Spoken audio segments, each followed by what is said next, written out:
کہ وہ تشریف لائیں اور تلاوت کلام اللہ سے ہم سب کو محظوظ فرمائیں۔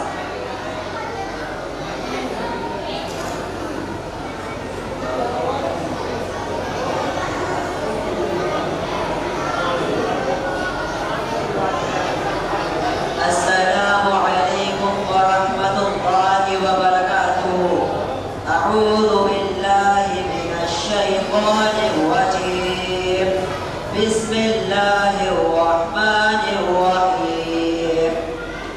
قد افلح المؤمنون الذین هم فی صلاتهم خاشعون والذین هم عن اللغو معرضون والذین هم للزکاة فاعلون والذین هم لفروجهم حافظون إلا على أزواجهم أو ما ملكت فإنهم غير ملومين، فمن ابتغى وراء ذلك فأولئك هم العادون والذين هم لأماناتهم وعهدهم راعون والذين هم على صلواتهم يحافظون، أولئك هم الوارثون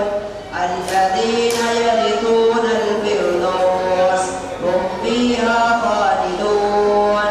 صدق الله العظيم۔ السلام عليكم ورحمة الله وبركاته۔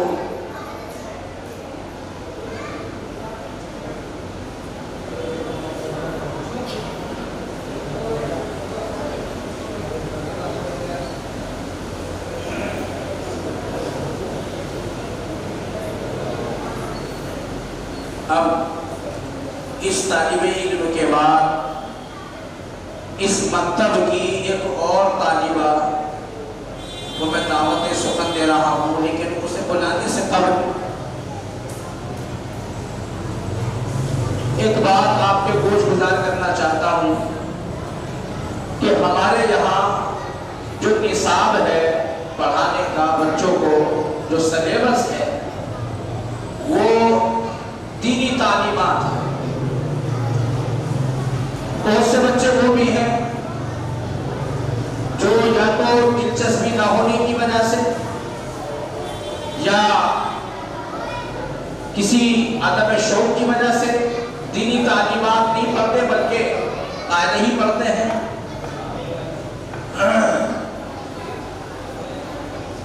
ہم اس میں بھی کوئی حرج محسوس نہیں کرتے۔ ہمارا جو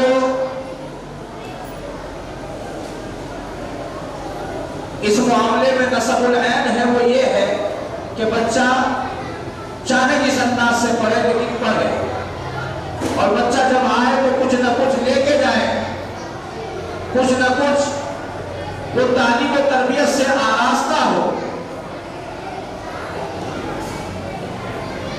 اور بچوں کے لیے الحمدللہ ہمارے یہاں صرف اسی پر زور نہیں دیا جاتا کہ ان کا قاعدہ قرآن درست کیا جائے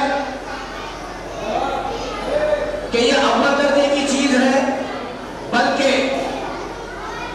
اسی کے ساتھ ساتھ ان کی جو دینی معلومات ہیں ان معلومات کی طرف بھی بھرپور توجہ دی جاتی ہے۔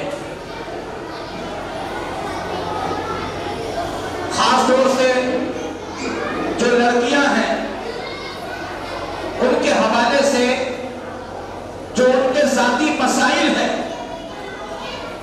جو صنف نازک سے متعلق ہیں، عورتوں سے متعلق ہیں، الحمدللہ پوری زور آزمائی کے ساتھ ان مسائل میں بچیوں کو ایکسپرٹ کرنے کی کوشش کی جاتی ہے۔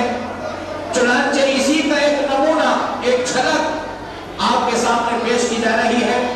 میں دعوت دے رہا ہوں اپنے مکتب کی ایک طالبہ زینب فاطمہ کو